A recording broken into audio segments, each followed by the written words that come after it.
عن ابي هريره رضي الله عنه قال قال رسول الله صلى الله عليه وسلم كفى بالمرء كذبا ان يحدث بكل ما سمع।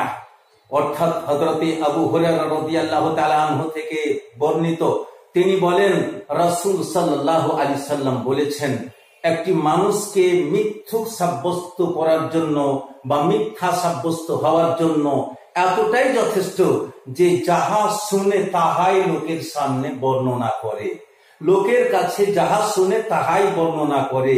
অর্থাৎ সে খুঁটিয়ে দেখে না, সে তদন্ত করে না, সে সার্চ করে না, সে তাহকিক করে না, বিনা তাহকিকেই বর্ণনা করে দেয়। সেই ব্যক্তিকে নবী সাল্লাল্লাহু আলাইহি সাল্লাম মিথ্যুক বলে ঘোষণা করেছেন।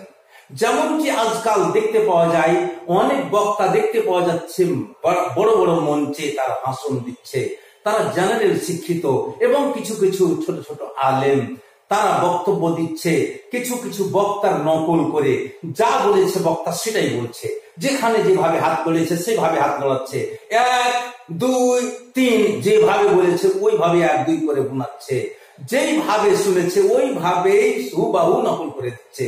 অথচ সে যদি তাকে বলা যায় একটি আয়াত শুদ্ধভাবে পড়ো, বিশুদ্ধ একটি আয়াত পড়ার ক্ষমতা নেই, একটি হাদিসের লাইন পড়ো, বিশুদ্ধভাবে একটি লাইন পড়ার ক্ষমতা নেই। তারা বড় বড় মঞ্চে ভাষণ দিয়ে বেড়াচ্ছে।